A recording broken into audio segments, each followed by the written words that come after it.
Bonjour Philippe Lemru. Bonjour Laurent. Vous êtes concepteur et designer et vous travaillez plus particulièrement sur les instruments de mesure du temps. Est-ce que vous pouvez nous expliquer ce qui vous a amené à l'horlogerie?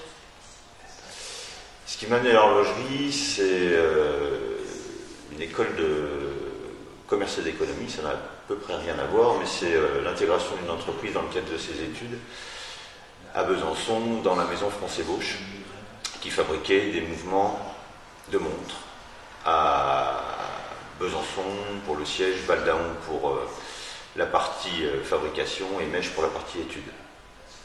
Donc j'ai travaillé 2 ans dans cette maison, j'ai quitté cette maison pour monter ma propre affaire en 1993, donc il y a déjà 23 ans.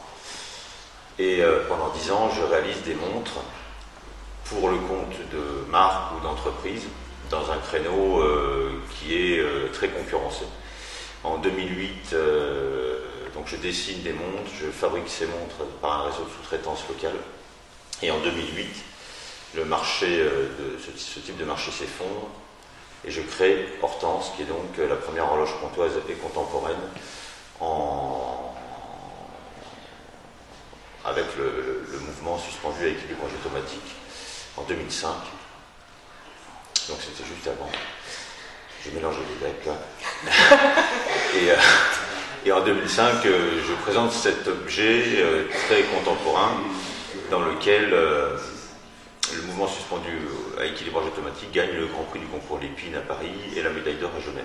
Donc une nouvelle aventure démarre avec un nouvel objet qui n'est plus la montre mais qui est l'horloge comtoise, mais complètement revisité, aussi bien techniquement que esthétiquement. Donc j'utilise des matériaux que sont l'inox, des technologies qui n'ont plus rien à voir avec l'univers du bois et de la menuiserie ou de l'ébénisterie. Le mouvement suspendu à équilibrage automatique permet par la gravité du poids d'équilibrer le système d'échappement et de régler un problème fondamental qui existe depuis 3 siècles dans les horloges comtoises, c'est-à-dire le calage de l'horloge. Donc le système d'échappement ne peut plus s'arrêter et elle est calée automatiquement par la masse qui produit l'énergie. Alors, pourquoi ce travail sur la comtoise? C'est une passion de tout temps pour cet objet? Non, pas vraiment, non. C'est pas une... après, une passion, le mot est peut-être un peu fort. Ce qui m'a intéressé, c'est de redessiner un objet entre guillemets désuet, qui intègre plus les habitats contemporains. Et puis peut-être que pour l'anecdote, dans les événements qui ont marqué mon histoire d'enfant,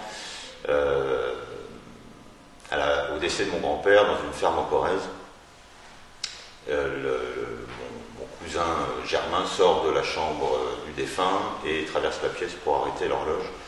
Il y a eu un grand moment de silence qui paraissait une éternité jusqu'à ce que, ne serait-ce que les pas traverser la pièce, il ouvre le cabinet et il arrête le mouvement du pendule. Donc c'est vrai que dans mon regard d'enfant, je devais avoir 5 ou 6 ans, il s'est passé un événement particulier puisque la symbolique du temps qui passe puis s'arrête pour manifester l'idée de la mort est très charismatique et fort, voire violent même pour un enfant.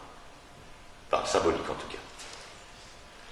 Et donc, vos horloges comtoises, elles ont une esthétique très contemporaine, mais elles restent tout de même elles s'inscrivent dans l'histoire de la comtoise. Vous les voyez comme un personnage? Comment vous les décrivez? On est de toute façon dans la proportion d'une grande personne. La grande personne, c'est puisqu'elle fait plutôt 2,20 m que 1,70 m autour. Elle est composée d'un bâti qui peut représenter l'idée d'une silhouette, d'une tête qui fournit une fonction, d'un mouvement de balancier qui bat le rythme du cœur. Donc on est vraiment dans un objet qui se rapproche de ce que l'homme, le genre humain peut être, et qui vient donner une force de présence comme un compagnon de route.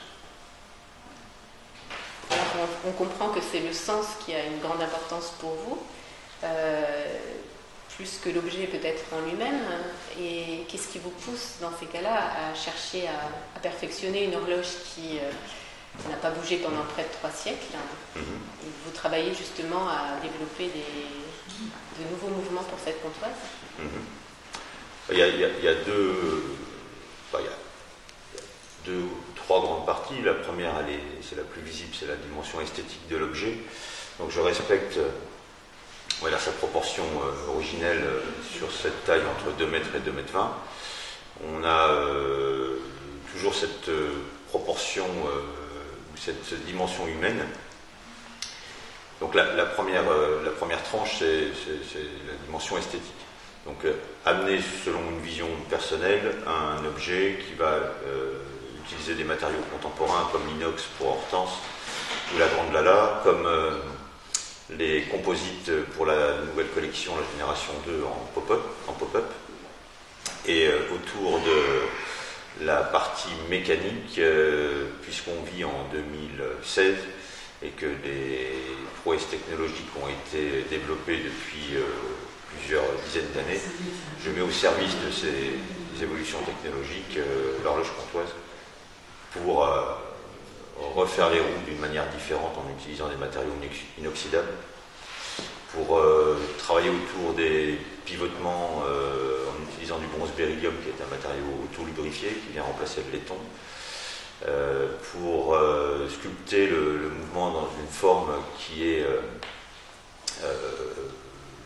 dépasse la cache-fer, et toujours dans la signature visible, on a ce mouvement qui est suspendu et qui n'est jamais posé et qui est suspendu par sa masse. Donc même dans la génération 2, le mouvement est suspendu et tiré par un câble de manière à ce que la masse vienne le tendre et lui donner une verticalité. D'accord.